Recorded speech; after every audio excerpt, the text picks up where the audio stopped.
खुलुमबाय। बेयो बड'लेण्ड इंखं टेलिभिजन। दिनै 30 मे 2020 सनिबार खालि सानसेनि बरादखौ नोंथांमोननि खाथियाव लानानै फैदों आं सदानन्द दैमारिया। सिगां फरायथिनो लादों मेष राशि। दिनैनि साना जोबोर मोजां, गोसोखौ जोबोर गोजोननाय मोनगोन। मावनो लानाय खामानिखौ गोरलैयैनो मावफुंनो हागोन। देहाया मोजाङै थागोन, अब्लाबो जानाय लोंनायाव सांग्रां थानाया गाहाम। बहानिफ्रायबा मोजां खौरां फैनो हागौ। रांखावरियाव जोबोर मोजां, बेफार फालांगियावबो मोजां मुलाम्फा मोनगोन। गोबां खामानियाव मुखुब थागोन। न'खराव बिसि फिसायनि गेजेराव अनलायनाय फैगोन। बहाबा थांनांगौब्ला मोजां, गुबुननि गोसोखौ बोनो हागोन। समाजाव मान मोनगोन। सेंग्रा सिख्लाफोरा गोसोखौ रमान्टिक मोनगोन। फरायसाफोराबो मोजां फिथाइ मोननो हागोन। वृष राशि। दिनैनि साना जोबोर मोजां, गोसोखौ जोबोर गोजोननाय मोनगोन। गोसोनि बोलोआ बांगोन। मावनो लानाय खामानिखौ थि समाव मावफुंनो हागोन। समाजाव मान मोनगोन। रांखावरियाव जोबोर मोजां होनजायो। बेफार फालांगियावबो मोजां मुलाम्फा मोननो हागोन। बहाबा थाङोब्ला मोजां होननानै बुंजायो। बहाबा दावबायहैनो खाबुबो मोनगोन। न'खराव बिसि फिसायनि गेजेराव अनलायनाय फैगोन। देहाया मोजाङै थागोन। गुबुननि हेफाजाब मोनगोन। बिमा बिफानि अननाय मोनगोन। मिथुन राशि। दिनैनि साना मोजां आरो गाज्रिनि गेजेरजों बाबेनलांगोन। फिसाज्ला एबा फिसाजोनि थाखाय जिंगाया बांगोन। गोब्राब खामानियाव मुखुब थानांगोन। देहाखौ मेंनाय मोनगोन। जानाय लोंनायाव सांग्रां थानाया गाहाम।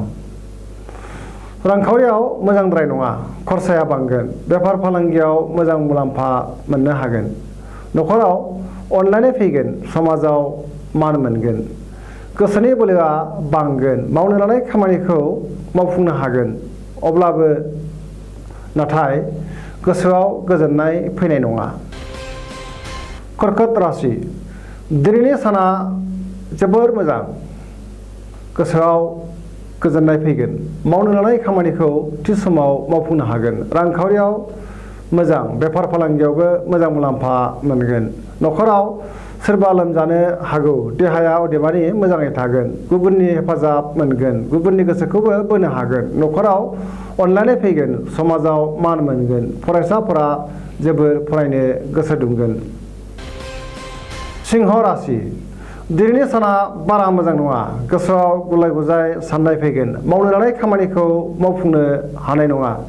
सोरबा लोगोआ खहा खालामनो नाजागोन। सुथुरा बांगोन। रांखावरियाव मोजांद्राय नङा, धोन खहा जानो हागौ। बेफार फालांगियाव मोजांद्राय नङा होनजायो। गोसोनि साननायखौ गुबुननो हथादै दाफोरमाय। न'खराव अनलायनाय फैगोन। सोरबा लोगोआ गाज्रि नोजोर होखोमागोन। कन्या राशि। दिनैनि साना मोजां आरो गाज्रिनि गेजेरजों बाबेनलांगोन। गोसोखौ गुलाय गुजाय मोनगोन। गुबुननि गोसोखौ बोनो हानाय नङा। बहानिफ्रायबा हरखाबै गाज्रि खौरां फैनो हागौ। रांखावरियाव मोजां, बेफार फालांगियावबो मोजां। देहाया मोजाङै थागोन। अब्लाबो जानाय लोंनायाव सांग्रां जानाया गाहाम। न'खराव अनलायनाय फैगोन।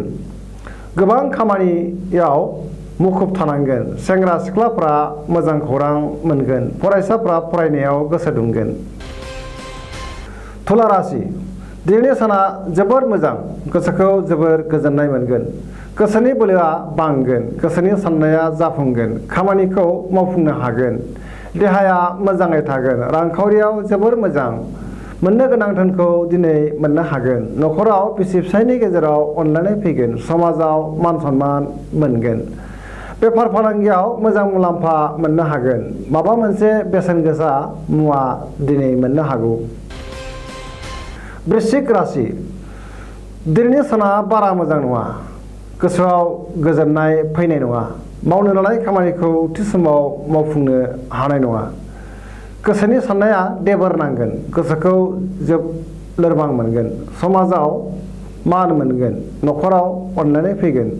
रांखावरियाव मोजां, बेफार फालांगियावबो मोजां मुलाम्फा मोनगोन। देहाया मोजाङै थागोन। अब्लाबो जानाय लोंनायाव सांग्रां जानाया गाहाम। गुबुननि हेफाजाब मोनगोन। फरायसाफोरा फरायनायाव गोसो दुंगोन। धनु राशि। दिनैनि साना बारा मोजां नङा। गोसोखौ जोबोर गुलाय गुजाय मोनगोन। मावनो लानाय खामानिखौ थि समाव मावफुंनो हागोन। गोसोनि साननाया जाफुंनाय नङा। रांखावरियाव मोजांद्राय नङा। खरसाया बांगोन। बेफार फालांगियाव जोबोर मोजां। समाजाव मान सन्मान मोनगोन। देहाया मोजाङै थागोन। न'खराव अनलायनाय फैगोन। अब्लाबो गोसोखौ गिलुं गिलुं मोनगोन। गुबुनजों बाङाय बुंनायानो गाहाम।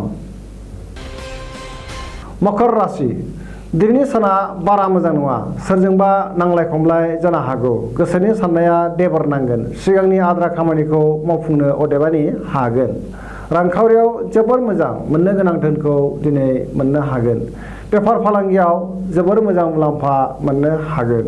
गोब्राब खामानिखौ मावफुंनो हागोन। न'खराव अनलायनाय फैगोन। बिदा फंबायनि हेफाजाब मोनगोन। नेगेटिभ एनार्जिनि अदेबानि शिकारबो जानांनो हागौ। कुम्भ राशि दिनैनि साना बारा मोजां नङा। गोसोखौ उसुखुथु मोनगोन।